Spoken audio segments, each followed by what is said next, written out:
When Palworld launched, it was an instant sensation, racking up an incredible 25 million players in its first month. It exploded onto the gaming scene with promises of cute creatures, survival mechanics, and the American spirit. Damn!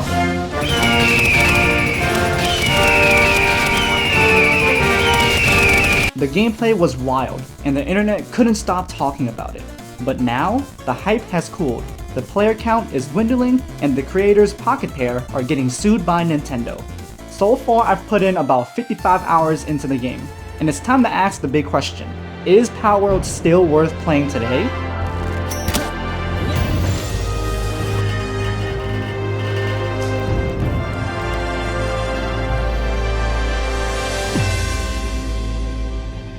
For the uninitiated, Palworld is a survival game where you tame creatures called pals. It's been commonly called Pokemon with guns, but that's not exactly accurate. Think Pokemon meets Ark instead. It's part crafting, part combat, part creature collection, and 100% holy sh**. You'll farm, build bases, fend off bandits, and explore a massive open world, all with your trusty pals, who can fight alongside you, help with chores, or be sacrificed for resources. Yeah, it gets dark. One thing Palworld absolutely nails is the graphics. The world is vibrant and full of personality. You've got bamboo forests, snowy peaks, glowing caves, and even some biomes that look straight out of a fantasy novel. The art style strikes a balance between cozy and dystopian. You've got these adorable, soft-edged pals running around, but the world feels gritty, like there's danger lurking just out of view. I found myself stopping pretty often to admire the view I had around me. Like seriously, what the hell? This is beautiful. Sure, some textures look a bit basic, but the overall aesthetic was stunning. Pals are the stars of the show. These guys are more than just companions. They're the backbone of your survival. They're cute, they're deadly, and they're surprisingly versatile. What makes this game stand out is how much control you have over them. You can assign pals to build your base, craft items, or even cook. Need help farming? Pals got you. Need backup in a fight? They'll handle that too, sometimes with their own guns. And flying around on a giant bird or riding a wolf? Yeah, that never gets old. The variety here is insane, and figuring out how to use each pal effectively adds a lot of depth to the gameplay.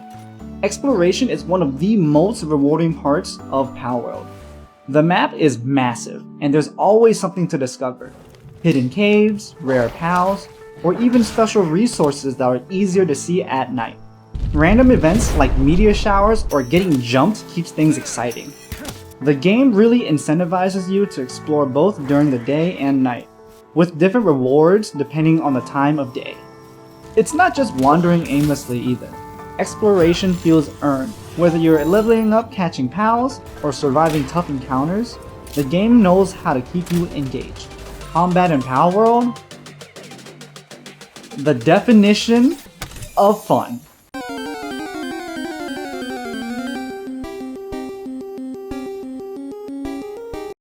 Forget the turn-based strategy of Pokemon. Here, it's all about live combat, dodging attacks, shooting enemies, and commanding your pals in real time. You can even use your pal as a weapon, or you can write them to control their abilities. The contrast is wild, and it works extremely well. It's messy, sure, but it's undeniably fun. Now, the survival gameplay is where things start to get interesting. Early on, it's exciting and addicting. You're scavenging for food, crafting weapons, and setting up defenses. But as you progress, you'll eventually hit a progression wall. Upgrading your base and equipment takes a ton of time, because it gets deep, and it can feel repetitive. It was really rewarding at first, but after a while, it started to drag too much for me after hitting multiple progression walls. Building your base is one of the most satisfying parts of Palworld. You can go small and functional, or channel your inner architect and build a sprawling fortress. The best part? Pals can automate a lot of the grind. Need crops harvested? Done. Weapons crafted? No problem. Your base can feel like a living, breathing ecosystem. Designing and automating your base with pals is a great concept, and setting up defenses for incoming raids adds a layer of strategy and fun to the gameplay loop. Once you have a functional setup, eventually you'll have to build multiple bases to meet your production needs. It's a great feature with tons of stuff to do, but after a while, it just felt like busy work.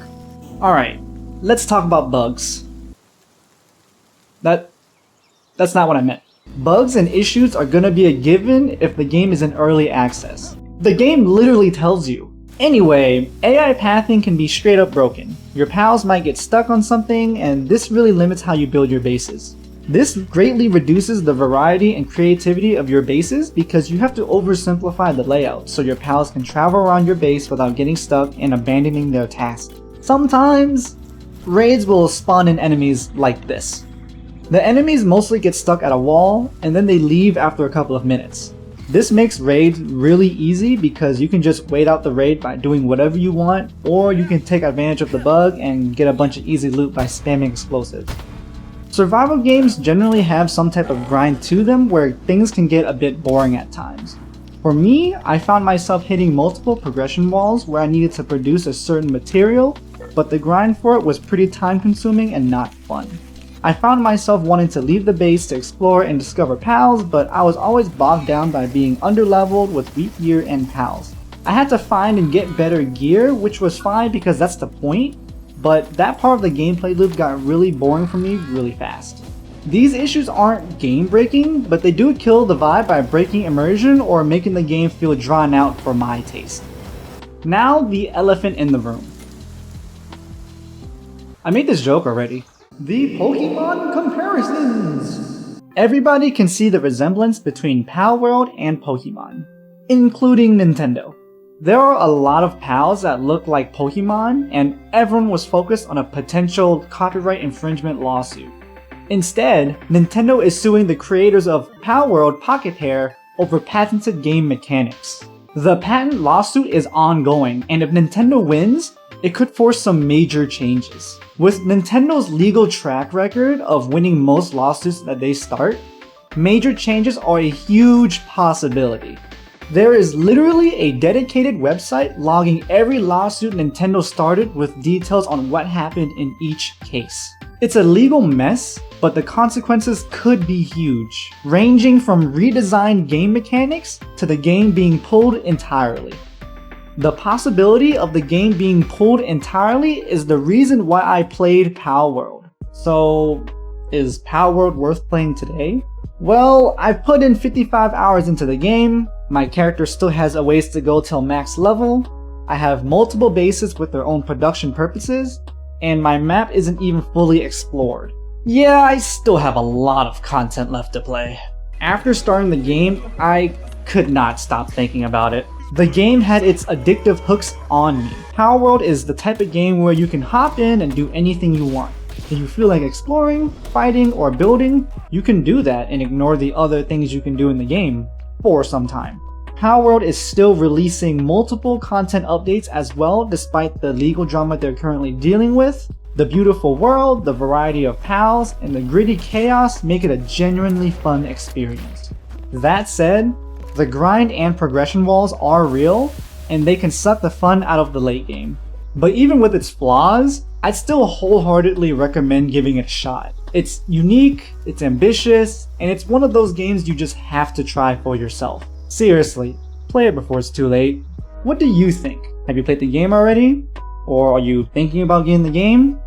Let me know in the comments below. Help me out for free by liking the video. If you want to see more content, subscribe, and yeah, whatever.